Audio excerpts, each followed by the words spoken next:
Assalamualaikum warahmatullahi wabarakatuh. Waalaikumsalam warahmatullahi wabarakatuh. Pada kesempatan kali ini, saya akan melakukan praktek coaching supervisi akademik dan bersama rekan saya, Ibu Yuli Maria SPD, Guru Bahasa Inggris SMP Negeri 1 Kota Solok.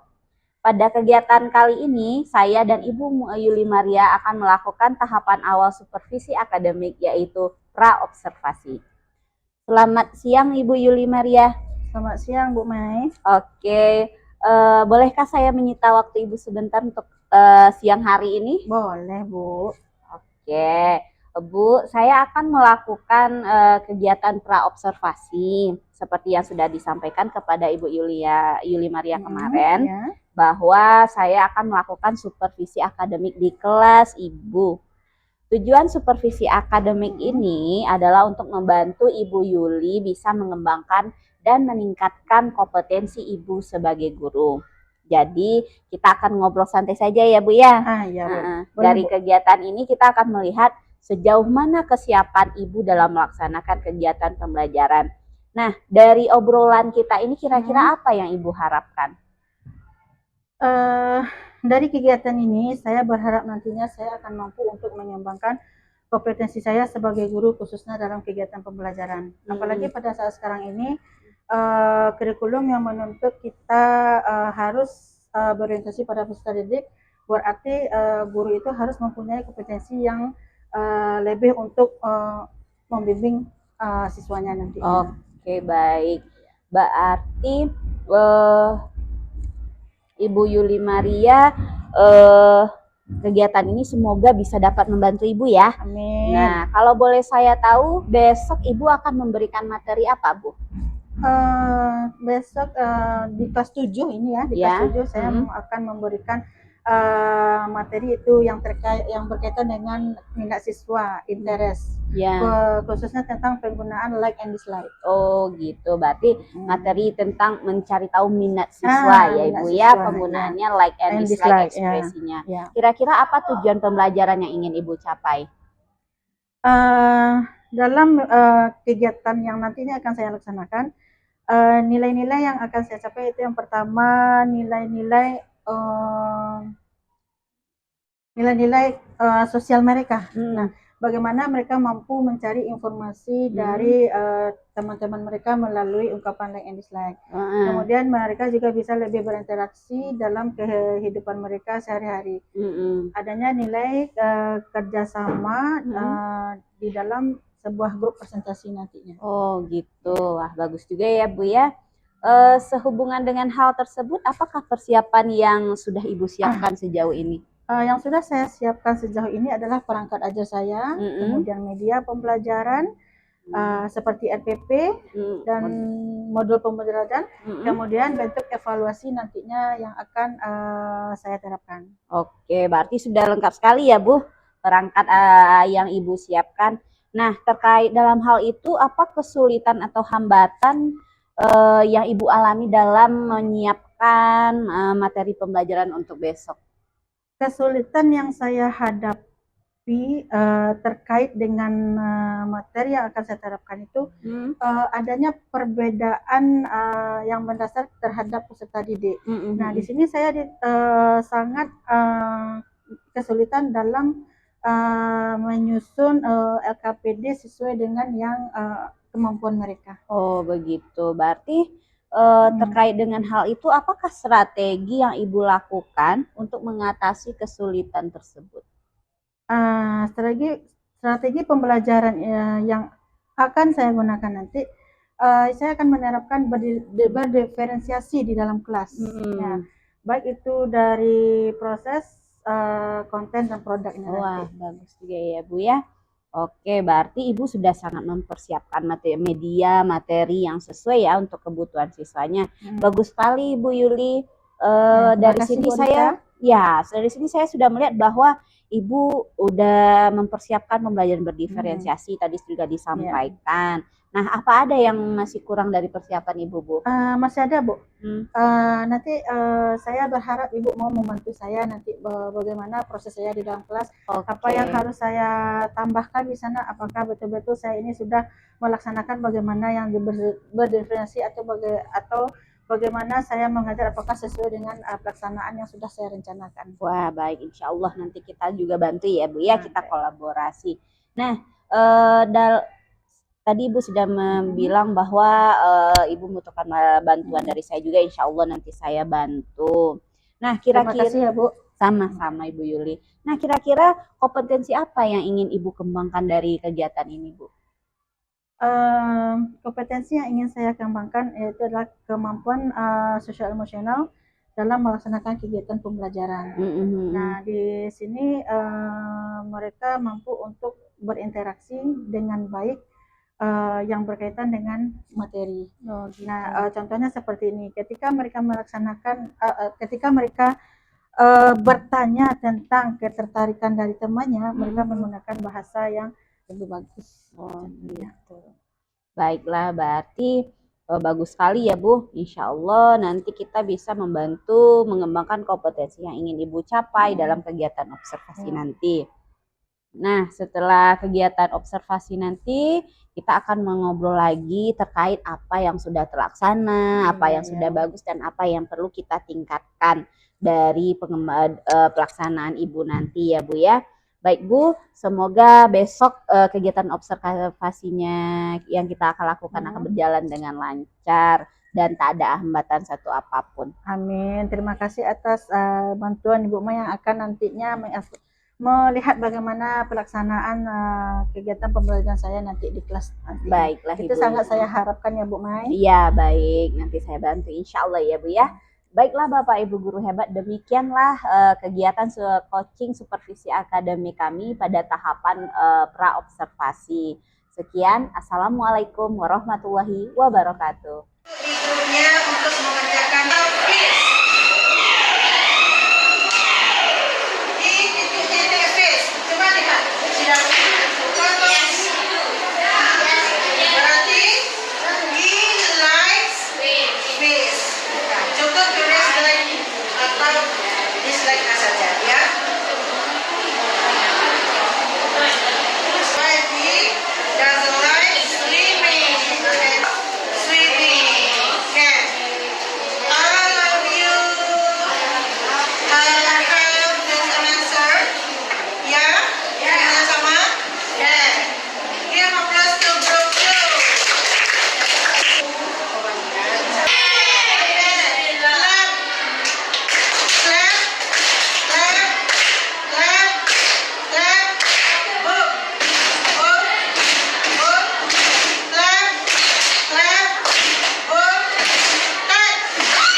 wabarakatuh. Waalaikumsalam warahmatullahi wabarakatuh.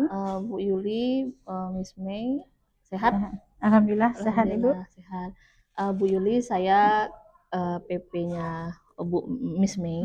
Jadi pada kesempatan kali ini kami sengaja mengundang Bu Yuli untuk kegiatan PI 5 ini karena memang untuk PI 5 ini kita lebih memfokuskan ke praktek coaching yang terimplementasikan ke dalam observasi pembelajaran atau supervisi. Jadi di sini posisi saya hanya untuk mengamati dan memantau dari kegiatan praktek coaching ini pada pasca supervisi yang akan dipraktekkan oleh Miss May tadi. Jadi mohon bantuan kesediaan Bu Yuli ya. Apakah Bu Yuli sudah siap? Baik Bu, saya bersedia dan siap. Alhamdulillah. Jadi sebelumnya kan Bu Yuli sudah dengan Miss May sudah melaksanakan pra supervisi dan juga supervisi di dalam kelas. Dan juga Miss Mei juga sudah memandu dan membimbing Bu Yuli dalam pembuatan modul ajar yang terimplementasikan pembelajaran diferensiasi dan juga elemen PSE-nya gitu, sosial emosional.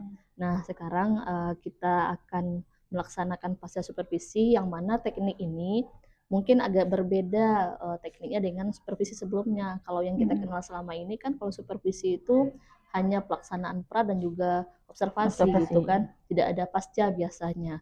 Padahal di pasca inilah menjadi momen penting dalam pada saat supervisi, karena setelah ini akan ada mungkin tindak lanjut dari perbaikan-perbaikan supervisi yang dipantau oleh teman kita gitu. Nah, dan juga dari tujuan dari supervisi ini kita ketahui bukan untuk mencari kesalahan, untuk menjustifikasi, tapi untuk mencari solusi dan perubahan yang lebih baik agar pembelajaran kita itu betul-betul bermakna dan berpihak kepada siswa gitu. Jadi kita laksanakan pasca supervisi, nanti setelah ini kita akan ada umpan balik namanya. Ya. Baik, dipersilahkan kepada Miss Mei.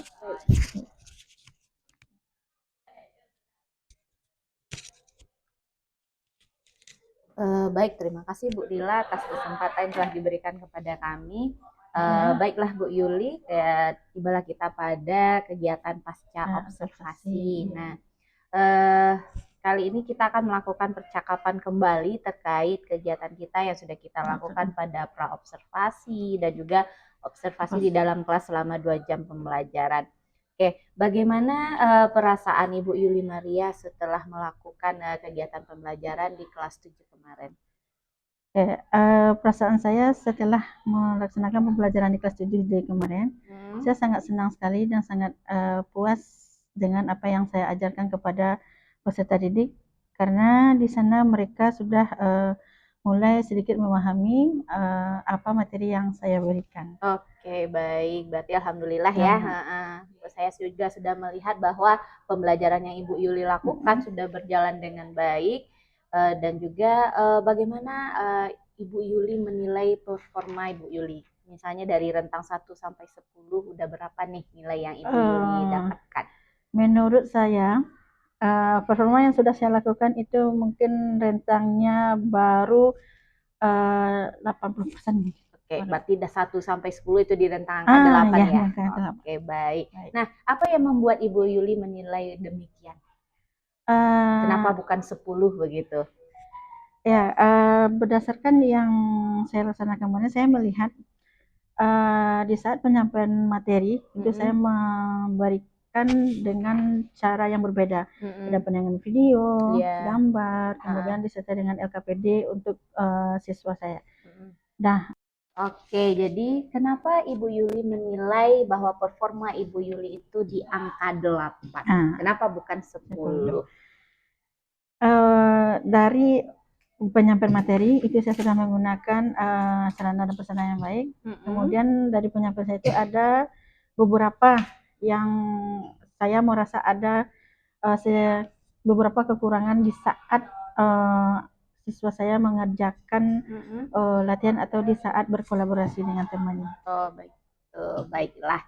Kalau begitu, bolehkah saya menyampaikan hasil pengamatan saya, Bu Yuli? Boleh, Bu. Boleh sekali, Bu. Baik. Baiklah kalau begitu. Menurut pengamatan yang telah saya lakukan, Ibu Yuli sudah melakukan sesuai dengan tujuan pembelajaran yang ingin kita capai ya. Di mana Ibu Yuli melakukan pembelajaran pada materi like and dislike, itu menggunakan diferensiasi juga. Saya juga sudah lihat.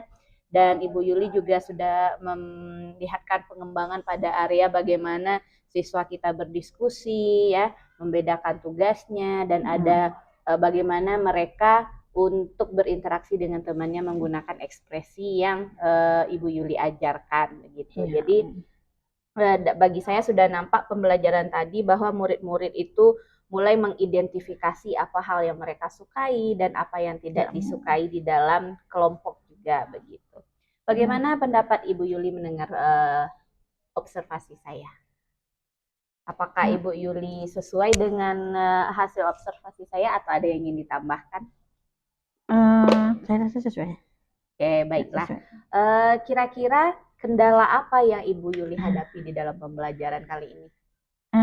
Saya menemukan beberapa kendala di saat melaksanakan pembelajaran kemarin, Miss Merita. Yang pertama yaitu sulitnya memotivasi peserta didik untuk menyampaikan pendapat mereka di saat presentasi. Nah, istilahnya kita saling dorong-dorong, kamulah itulah. Saya sangat sulit untuk memotivasi mereka supaya lebih aktif lagi. Kemudian yang kedua itu manajemen waktu.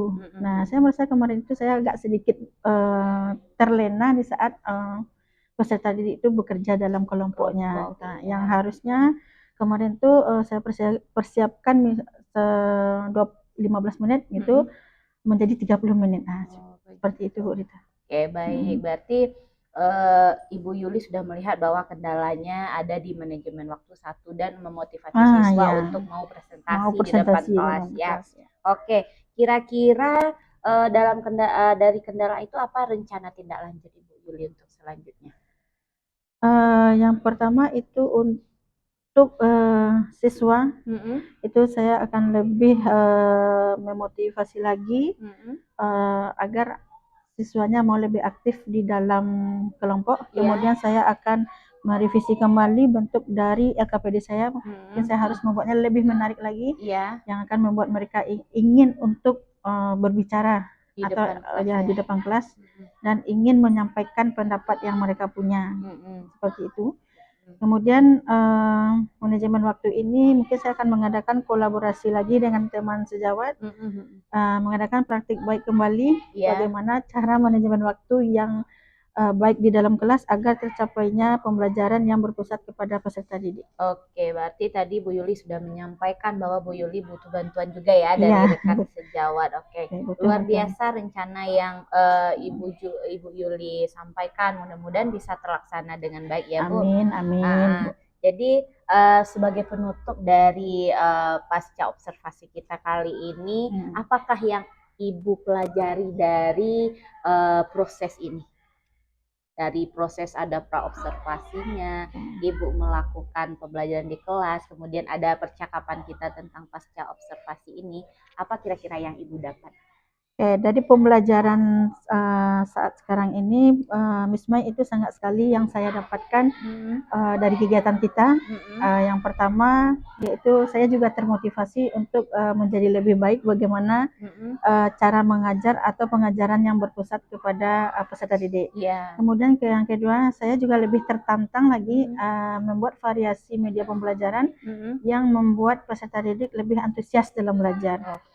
Kemudian yang ketiga, saya lebih bersabar lagi dalam memotivasi peserta didik untuk lebih mau berbicara atau menyampaikan pendapat mereka di dalam kelas.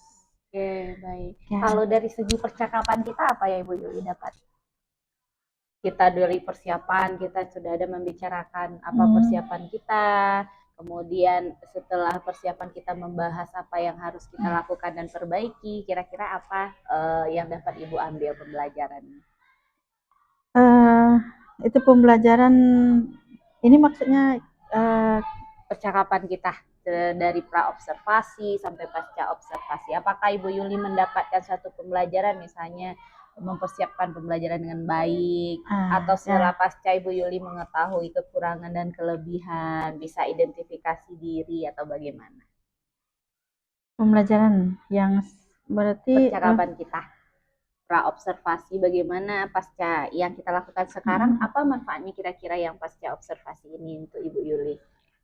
Saya manfaatnya bagi saya itu saya bisa untuk merefleksi diri kembali. Di mana kekurangan saya di saat belajar, seperti penerapan diferensiasi kemarin. Terima kasih atas ide yang Miss Mai berikan sama saya kemarin dalam penerapan diferensiasi di dalam kelas. Baiklah Ibu Yuli, demikianlah pasca observasi kita, percakapan kita pada pagi hari ini. Mungkin setelah ini mungkin ada yang Ibu pengajar praktik saya akan sampaikan. Terima kasih Ibu Yuli atas kerjasama. Sama-sama Miss Mai.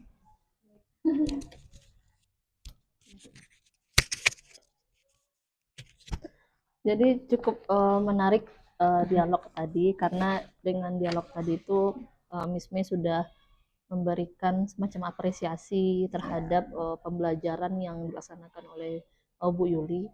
Jadi kan hakikatnya pembelajaran di dalam kelas itu tidak ada yang salah gitu, tidak ada yang salah karena semua proses pembelajaran itu pasti dimulai dengan perencanaan dan setiap guru pasti merencanakan pembelajaran itu dengan sebaik mungkin.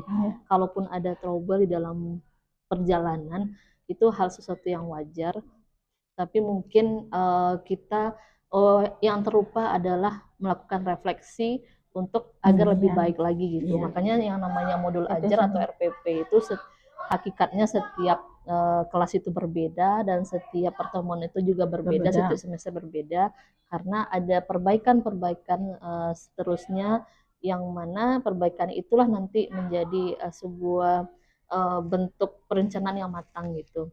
Dan juga